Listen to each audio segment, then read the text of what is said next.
This seems to be a very mixed topic. The controversy of pre-ordering, pre-order this, pre-order that. Game trailers has shown that, or they were showing how the Assassin's Creed Rogue pre-order stuff is just a bunch of baloney, and you get it anyway. Like, you go and you do you pull a slot machine, and you always win on the website that they give you polls to, apparently.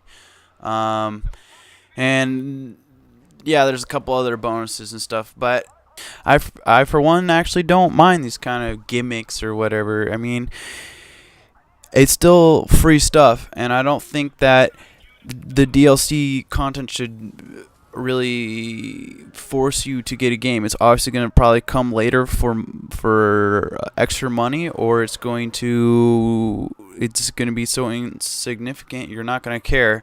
The factors that should speak for it are the company and the game that they're making. Like Insomniac, like if you believe in that company, if you've seen their other games that are for the most part quality, except that one game that no one wants to talk about, but we're not going to talk about that.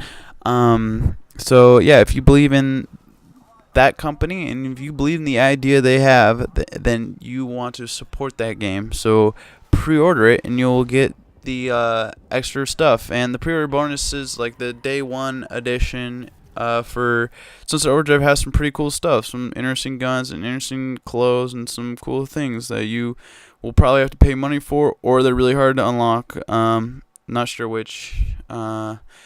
But in certain cases, it's hard to tell either of these. Either like with Sega making Alien Isolation, the last game that Sega published with Gearbox, Alien Colonial Marines, was a real letdown. People still feel burned from that, and they still feel that even though the pre-order bonus for Isolation is a really sweet level that brings the original cast back together, they feel that they shouldn't do it because they're scared that it's going to be a betrayal to the series.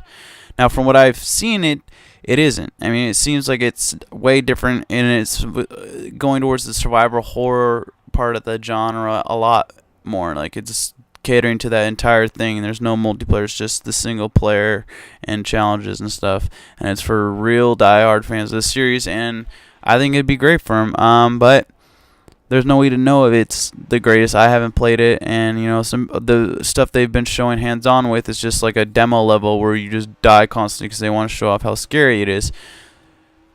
So that being said, I think that if you're going to pre-order it and you're not sure about it, pre-order at a physical store. If you pre-order at a physical store, then you can cancel your pre-order, like even when the game comes out, if you're not sure. But if you get it on Amazon or an online store, you're pretty much screwed because they're going to mail it to you, and you can't really cancel the order once it's shipped or once it's in the mail. And it should be mailed a day or two in advance for most stores, so that way it gets to you the day of. This is why I personally find the double-sidedness somewhat helpful, actually, on the YouTube community. If you find someone that has common interests with you, it's a lot easier to pick a game. I mean, you can always ask your friends, but I, for one, was raised around people who weren't really into gaming. Most of my friends were just into not being my friends because no one ever talked to me. But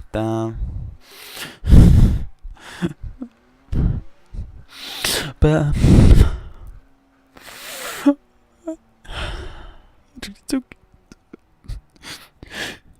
you have an Xbox? Oh, I got an Xbox. Oh, cool. Good. I was worried there for a second. Anyway, YouTube makes it very simple for you to find someone in the gaming community that has the same mindset as you. That is maybe a super big fanboy of Xbox, or maybe it's just a casual gamer, or he barely plays games, or it's just a big girl with huge tits, and you just watch all her videos, so that way you don't have to pay with your mom's credit card to get all those German Scheiser videos with the donkeys.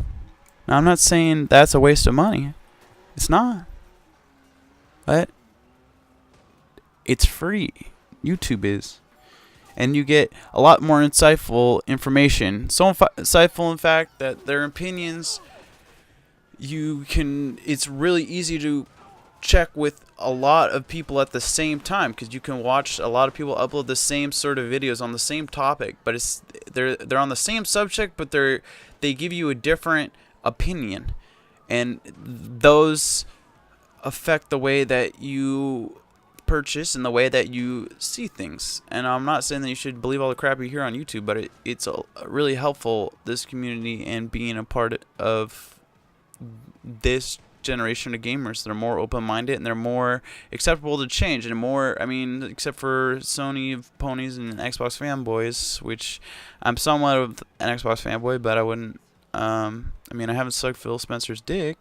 My number is 555-3214. Call me on the good night, anytime, call me.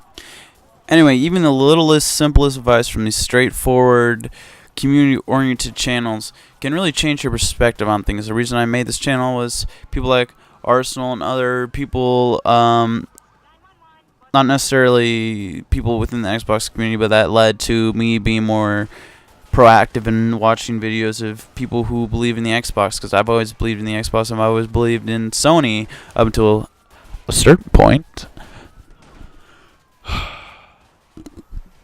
Why? Bella Rise, Iron Wolf, Anchorman V, Arsenal, Gibmeister, Next Gen 720, Microbox of X, list goes on, man. Those kind of people, that's what made me want to make videos. I know most of my videos aren't that mature, but I don't know. I'm just playing around with it. I'm trying to figure out how things work. I have a capture card. I got a dream. And Plain and Simple Man. That's a great channel. I'm not really gonna leave links in the description because no one knows really who I am, so. And no one really cares, and I'm just going to go buy a PlayStation 4 and lock myself in a room with nothing, because there's nothing to do with that console except sit in a dark room and think about all the mistakes in your life that got you to the point of buying a $400 paperweight, which eats away at your soul slowly until it's too late, and the doctor tells you have a week to live, and the only thing, your only regret was that day you were drunk and fucked up, and you walked into that GameStop and you slammed down that money that you got from when you dropped out of school and gave that dude a reach around, and then you just look at the cashier with regret, and he looks at you and he's like, would you like to pre-order a lighthearted romp game with a shitty story and horribly character-driven characters? And you're like, no. Actually, yes, because this console has no games, and I really need that one game. Please just give it to me, please.